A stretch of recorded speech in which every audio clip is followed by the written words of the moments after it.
Assalamualaikum warahmatullahi wabarakatuh. Selamat pagi anak-anak. Selamat bertemu kembali dengan saya Putriana dalam pembelajaran matematika. Kali ini kita akan belajar tentang peluang kejadian. Kalian sudah siap kan? Kompetensi dasar yang harus kita pahami, yang pertama adalah menentukan peluang kejadian. Yang kedua adalah menyelesaikan masalah yang berkaitan dengan peluang kejadian. Kemudian di dalam peluang itu nanti yang kita akan pelajari adalah yang pertama peluang suatu kejadian itu sendiri, yang kedua adalah peluang kejadian majmuk. Nah, kita akan mempelajari yang peluang suatu kejadian. Dalam peluang suatu kejadian, kita akan mempelajari beberapa. Yang pertama adalah ruang sampel dan titik sampel. Yang kedua, bagaimana cara menentukan ruang sampel. Yang ketiga, frekuensi relatif. Yang keempat adalah peluang suatu kejadian. Yang kelima, frekuensi harapan. Dan yang terakhir adalah peluang komplement suatu kejadian. Yang pertama, ruang sampel dan titik sampel. Apa itu ruang sampel? Ruang sampel adalah himpunan dari semua hasil yang mungkin muncul dari suatu percobaan. Nah, sedangkan titik sampel atau titik contoh itu adalah anggota-anggota dari ruang sampel. Banyaknya anggota titik sampel, suatu ruang sampel dinyatakan dengan NS.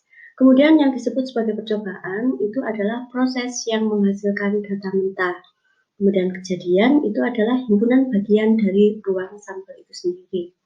Sebagai contoh, pada percobaan melempar sebuah dadu, maka ruang sampelnya adalah mata dadu 1, 2, 3, 4, 5, dan 6. Kemudian titik sampel itu adalah masing-masing mata dadu itu 1, 2, 3, 4, 5, dan 6. Nah, misalnya kejadian muncul mata dadu ganjil ya adalah himpunan 1, 3, 5. Anak-anak paham? Kemudian bagaimana cara menentukan ruang sampel? Yang pertama, kita bisa menggunakan tabel, yang kedua dengan menggunakan diagram pohon. Ya, misalnya kita melempar uang logam, 2 keping uang logam sekali. Nah, ruang sampelnya seperti apa? Ini kalau kita menggunakan tabel. Jadi ini ada koin yang pertama, ini adalah koin yang kedua. Koin yang pertama itu muncul mungkin angka, mungkin gambar, begitu juga yang kedua. Kalau koin pertama angka, koin kedua angka, berarti muncul AA. Begitu juga kalau koin pertama gambar, koin kedua angka, muncul GA. Nah, kemungkinan yang lain adalah AG dan GG. Jadi, ruang sampelnya ini adalah AA, GA, AG, dan GG. Itu kalau kita menggunakan tabel. Kalau kita menggunakan diagram pohon, nih ya. Jadi kalau pelemparan sebuah dadu berarti bisa angka, bisa gambar. Ini koin yang pertama, koin yang pertama. Kemudian pada pelemparan koin yang kedua, jika yang pertama angka, yang kedua bisa angka, bisa gambar. Sehingga ini muncul AA, kita tulis AA. AG, kita tulis AG. Begitu seterusnya, ini ada GA dan GG. Sehingga ruang sampelnya adalah AA, GA, AG, dan GG.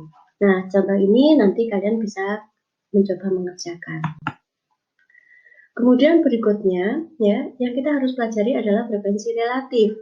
Nah, apa itu frekuensi relatif? Frekuensi relatif adalah banyaknya muncul kejadian A dibanding dengan banyaknya percobaan yang dilakukan. Kemudian peluang suatu kejadian. Nah, peluang kejadian A ya, itu kita sebut sebagai PA ya, di mana A itu adalah sebuah kejadian dan S itu adalah ruang sampel, maka PA dirumuskan dengan NA per NS. Apa itu NA? NA adalah banyaknya anggota A, NS itu adalah banyaknya anggota S, dan PA itu adalah peluang kejadian A.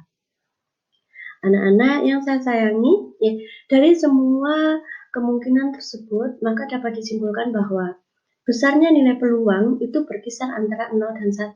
Jadi peluang, nih, antara 0 dan 1 atau 0 lebih kecil sama dengan peluang kejadian A tersebut lebih kecil sama dengan 1. Jika A-nya sama dengan himpunan kosong, maka peluang kejadian A itu adalah 0. Ya, atau kita tulis PA sama dengan 0, maka kejadian A itu mustahil terjadi atau tidak mungkin terjadi. Dan jika A itu adalah S itu adalah seluruh ruang sampel, maka peluang kejadian A itu adalah 1, sehingga kejadian A itu pasti terjadi. Nah, contoh ini nanti kalian bisa coba kerjakan. Yang berikutnya yang kita pelajari adalah frekuensi harapan. Apa itu frekuensi harapan? Frekuensi harapan adalah hasil kali peluang dengan frekuensi atau banyaknya percobaan. Frekuensi harapan kejadian A dirumuskan dengan peluang kejadian A dikalikan dengan N. N itu banyaknya percobaan. Atau kita simpulkan seperti ini. Frekuensi harapan kejadian A adalah NA per NS dikalikan dengan N. Ini keterangannya. Ya. Contoh ini nanti kalian bisa coba kerjakan menggunakan rumus peluang frekuensi harapan kejadian A. Nah, sekarang yang terakhir adalah peluang komplement suatu kejadian. Apa itu komplement? Komplement kejadian A itu sama artinya dengan tidak terjadi kejadian A, dilambangkan dengan A aksen atau A pangkat C. Peluang kejadian bukan A, kita tulis peluang A komplement. Ya. Di mana peluang A komplement itu adalah 1 dikurangi dengan peluang A itu sendiri, atau peluang A ditambah dengan peluang A komplement itu adalah 1. Ya. Contohnya ini ya, dari seperangkat kartu kredit diambil 2 kartu secara acak. Tentukan peluang yang terambil itu bukan kartu king. Ayo, nanti kalian coba sendiri ya.